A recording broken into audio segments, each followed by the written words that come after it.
À Léo. Un important mouvement de détenus s'est produit ce dimanche soir au centre de détention d'Uzerche, en Corrèze.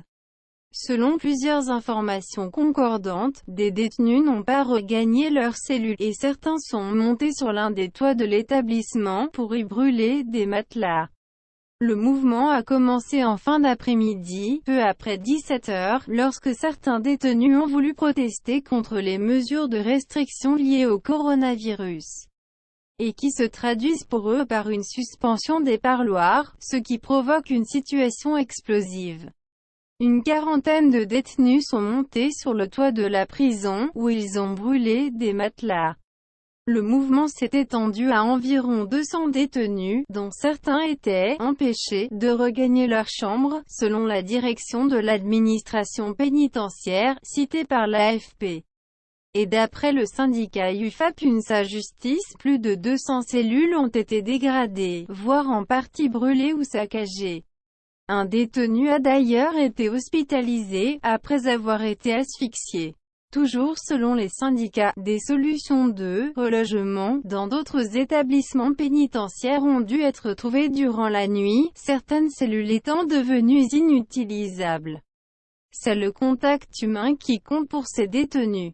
Le parloir est souvent ce qui ouvre la porte vers l'extérieur, explique Samuel Béraud, le secrétaire régional de l'UFA-PUNSA Justice en Nouvelle-Aquitaine. Le téléphone, SIP. Ça ne change rien. C'est le contact humain qui compte pour ces détenus qui sont souvent condamnés à plusieurs années de prison.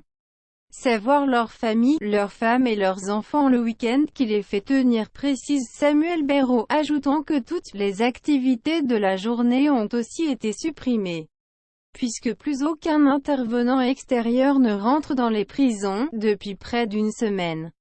Enfin, il n'y a pas eu de risque d'évasion, assure la direction de l'administration pénitentiaire, les détenus étant restés dans l'enceinte du centre de détention, cernés toute la soirée et la nuit par un impressionnant déploiement de forces de l'ordre, avec la présence des IRIS, ces unités spéciales amenées à intervenir dans les établissements pénitentiaires.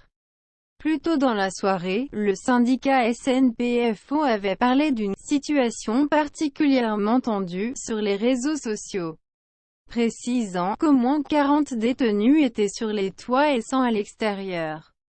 Le syndicat avait aussi expliqué qu'un bâtiment a été évacué par les personnels car il a été pris par les détenus.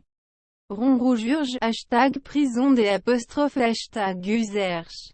La situation est particulièrement tendue. Violente, #mutinerie en cours. Au moins 40 détenus sur les toits, 100 à l'extérieur. Un bâtiment a été évacué par les personnels. Il a été pris par les détenus. Plus d'informations à suivre. pic.twitter.com/tbas39hr. Un autre mouvement de détenus, beaucoup moins important celui-ci, s'est produit à la maison d'arrêt de Limoges en fin d'après-midi dimanche. Il aurait concerné une vingtaine de détenus, et s'est terminé rapidement, sans heurts. Ce dimanche soir, plusieurs établissements pénitentiaires de France ont connu des mouvements similaires. Sur fond de tensions liées à la suspension des parloirs en raison des mesures de confinement décidées pour limiter la propagation du coronavirus. Ainsi, les établissements de Fleury-Mérogis, Nice, Rennes, Moulins ont connu des incidents, dans le courant de l'après-midi et ce dimanche soir. La direction de l'administration pénitentiaire a assuré dimanche soir à l'AFP que la réponse pénale serait « ferme » à l'encontre des détenus participant à des mouvements collectifs de protestation dans les prisons. Téléchargez l'application France Bleu. À venir dans seconde ES. France Bleu changé.